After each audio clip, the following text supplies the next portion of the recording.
Hello, Giants fans. Welcome to Giants Baseball 101. I'm Gabe Vaughn, your host.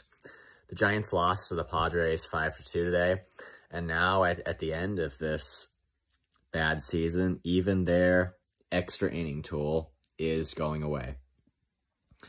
And it was a comeback for the Padres in this series. The Giants had taken the lead in Game 1. It was the key hit from Michael Conforto that did it for them, and it kept their playoff hopes technically alive, which that win, I just have to say, I think it did arouse a lot of excitement both at Oracle Park and really for everybody watching or listening to the game, just who were just holding on to any chance to be in the playoffs.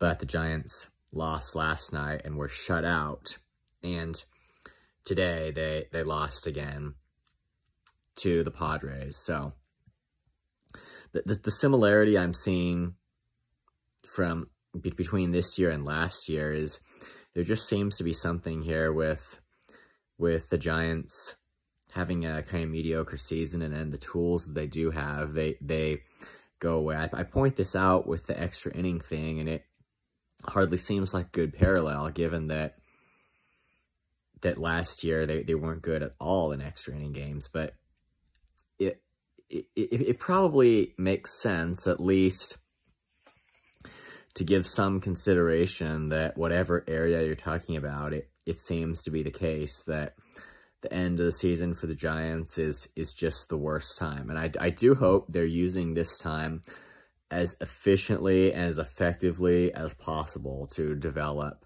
the young players that are supposed to be the future. And I certainly hope the Giants don't count 100% like that's going to be everything. I do feel like that's what they kind of tried to do, whether they intended to or not, this past year, and it didn't work. But nonetheless, and I couldn't really be an expert as far as telling you whether they're doing that right now, but they got to be putting every ounce of effort into that.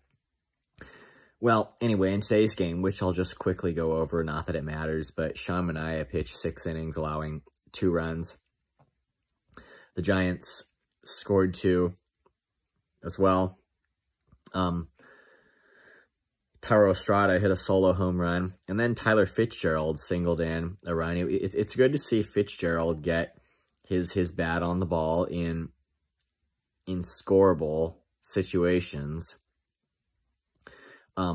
After Manaea departed after 6, Ryan Walker, Tyler Rogers, and Camilo Doval each pitched the next 3 innings, and the game went into extras. But John Brebbia, he had an absolutely disastrous outing on the mound. No comeback for the Giants in the bottom of the 10th, so they lost this game 5-2. And so we'll see if the Giants can do any last thing against LA over the weekend. And to be honest, I sincerely doubt that they will.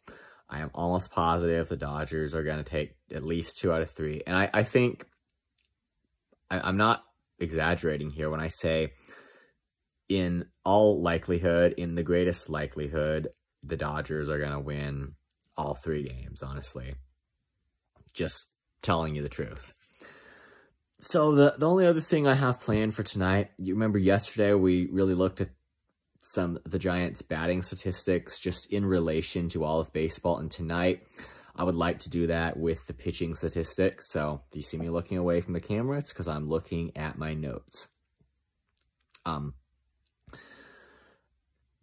It is interesting to note that for pitching statistics, I mean, as far as hitting stats, the Giants were like really bad and like in the 20s as far as being compared with the 30 teams. But it is interesting to note that as far as their placement and pitching stats, while it is certainly not great, it's not as bad as the hitting stats if you look at just kind of a lot of these categories. And it probably depends which ones are most important to you and what scale you really value things on. But I'm just taking some kind of core statistics here for pitching, and they don't place as poorly as they did with hitting. And in fact, I will get to this too. They lead the league. They actually lead the league in two very important categories. But what I'm going to start with is ERA. They're 12th in the league with a 4.02 ERA. So is that great? No, I do feel like, and probably the new rules played a large role in this. I feel like there's been some maybe cluster in the 400s on ERA, and I mean, because the Giants were technically above average in that category. It's still above 4, you know, and I can't say to what extent that the new rules impacted this, but it's created a slightly more offense-friendly environment here. But still, and even though it's 12th in the league, I mean, I'm justified in saying this for the mere fact that it's not, if you're talking about being 12th overall, like, that's not good enough to make the playoffs. And an ERA, like, even though it's just 2 points over 400, this was not ideal at all for the Giants. I'm just taking note of the fact they don't rank 25th or something like that. But I mean, still, this was not good. I think it's still very fair to say that. But the next two categories, which are home runs and walks allowed, the Giants are actually best in the entire league. They lead the league with an ultimate low of 169 home runs allowed. And I mean, they have pitchers that can, I would say, induce soft contact, and I'm probably, if I was gonna like say what that is in relation to other teams, like I probably should have done more research here. But they lead the league in the category of allowing home runs and walks too. They're number 30. They're the best in the entire league so far, with a few more games to go. 398 batters were walked this year by Giants pitchers. Now, you take these league low home run and walk numbers and realize that most of the damage that came against the Giants pitching, well, I shouldn't say most here, but just relatively speaking, there was a large bulk of it that came on balls in play. And make no mistake about it, because you know that more than anyone, I blame the pitcher as much as any defender in general for hard hits in the field of play that go for base hits. And I believe that the pitcher has significant control over whether he gets a batter out or retires him. But still, the defense plays a part in it, and I'm not at all saying that there wasn't a thing there, and it could have been bad timing in part. I mean, I wouldn't say the Giants' defense was as bad as it's been in kind of the previous few years, although that was just taking an event like Mike Yastrzemski forgetting the number of outs. That was, you know, it was not good at all, honestly. But I mean, it is something to be aware of here, that it seems like a lot of damage is just done by balls that are just put in play. And I mean, I know that's kind of always the way it is, but I'm just talking about relative to the league here.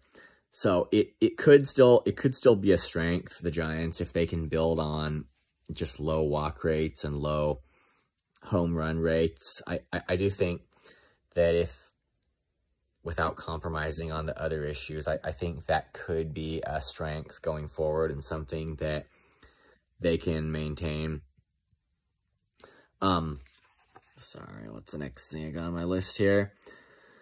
Strikeouts, even though they lead the league in walks and home runs, that's not having an apparent correlation with being serious strikeout leaders. Like, they're 20th in the league here with 1,336 strikeouts. So no, that's not good at all relative to the league. And again, like, if a team's pitching strategy overall, if it's kind of more, you know, soft contact, I don't know, because the Giants, they can heat it up sometimes too, and it's seems to be kind of a mix of just kind of well-balanced pitching strategies on the staff. But just strikeouts in general, probably not a whole lot actually needs to be said about this, except that if the Giants can, and this might be something, this is something for the pitching coaches as much as for the front office. Like, they need to get kind of a marketable ability to, like, strike people out here. Batting average against the pitching, they're 23rd in the league with a .254 batting average, and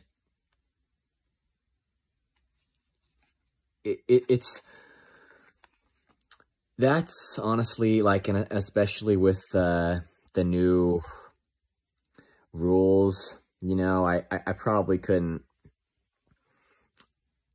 I probably couldn't complain about a statistic like that. I would just say that situational, you know, situations can be everything, and there are times when it's just more dangerous to give up a hit than at others, and I think that was a lot of the Giants' season. And when things were going right, that was part of what went right, and when things were going wrong, it was just a major part of what went wrong. WHIP, WHIP, walks plus hits per inning pitched. Giants are 11th with a 1.26. So we're just seeing some kind of unique positions here with, as far as the pitching, and you know, some things that just look better than the hitting stats. But again, I mean for both, being able to perform in the highest pressure situations can be everything, you know. So these numbers don't tell you everything necessarily that you need to know, but I'm just hoping that they gave kind of a better picture. Thank you for watching. This has been Giants Baseball 101. Please subscribe if you haven't. Also, please leave your questions and comments. You know where to do it. I'll see you next time on Giants Baseball 101.